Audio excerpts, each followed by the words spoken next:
Hi children. So 13th దాంట్లో ఏ బిట్లో ఒక model చూసాం, సెకండ్ మోడల్ సమ్ ఇదండి. కాస్ అంటే ట్రిగ్నోమెట్రిక్ వాల్యూ ఒకటే విధంగా కనుక మనకి ఇట్లా సైన్లలో కానీ కాస్ట్లో కానీ రాకుండా రెండు కలిపి టుగెదర్గా వచ్చి ఒక వాల్యూ వస్తే మనం ఏం చేయాలి? అయితే ఇక్కడ ఇచ్చిన క్వశ్చన్ని బట్టి జాగ్రత్తగా ఆలోచించాలండి. ఇక్కడ √2 ఉంది. ఇది కనుక మనం త్రూ అవుట్ డివైడ్ చేస్తే ఇక్కడ divide √2 on both sides. Divide √2 on both sides.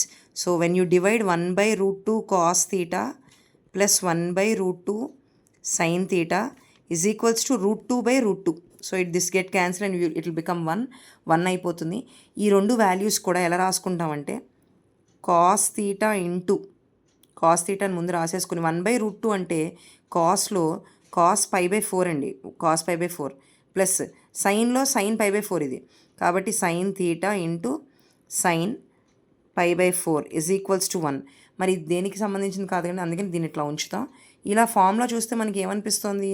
First దాంట్లో cos A cos B plus sin A sin B అనే ఫార్ములా గుర్తొస్తుంది కదండి. కాస్లో ఇట్లా ఉన్నప్పుడు దాని formula cos of A minus B, cos of A minus B. So A value ఏంటండి ఇక్కడ?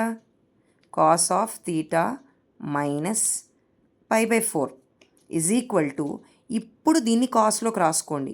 కాస్లో 1 ఎక్కడ ఉంటుంది మనకి? కాస్ 0 degrees దగ్గర 1 ఉంటుంది. సో ఎందుకు రాసుకుంటామంటే కాస్ క్యాన్సిల్ చేయడం కోసం. Theta minus π/4 equals to 0 where theta is equals to π/4. ఏ ట్రిగ్నోమెట్రిక్ వాల్యూని అయితే క్యాన్సిల్ చేస్తామో దాని యొక్క జనరల్ సొల్యూషన్ మనం రాయాలి. సో దాని యొక్క జనరల్ సొల్యూషన్ అంటే మీకు కాస్లో ఆల్రెడీ చెప్పాను, x equal to 2n/, cos అనేది different, 2n/+ or minus theta where n belongs to z అవుతుంది. So 2n/+ or minus theta ప్లేస్లో π/4 where n belongs to z. So ఇట్లా దీన్ని సాల్వ్ చేస్తామండి, ఇలా సాల్వ్ చేస్తాం. సో చాలా ఈజీగా ఉంటుంది. ఫార్ములాలోకి మనకు తెలిసిన ఫార్ములాలోకి రాసి ఎలాగైనా దాన్ని సాల్వ్ చేసి దాని తీటా యాంగిల్ కనుక్కొని దాని యొక్క జనరల్ సొల్యూషన్ రాయాలి. సో అదే మెయిన్ థీమ్ ఇక్కడ. దీంట్లో పాటుగా మనకి ఒక చిన్న ఇది వచ్చిందండి, ఒక చిన్న క్వశ్చన్ అంటే √3 cos theta plus sin theta is equals to √2 అని కొన్ని పేపర్స్లో కనపడింది. సో దీన్ని నేను మొత్తం చెప్పదలుచుకోలేదు, కాకపోతే సాల్వింగ్ ఒక్కటి చెప్తాను. ఇక్కడ √2తో అయితే మొత్తం మనం క్యాన్సిల్ చేయకూడదు, అంటే డివైడ్ చేయకూడదు. డివైడ్ ద ఈక్వేషన్ విత్ 2 అని ఎందుకు అన్నారండి? 2 అంటే √2/2 అంటే ఇది దీన్ని √2 టైమ్స్ క్యాన్సిల్ చేస్తుంది మనకి.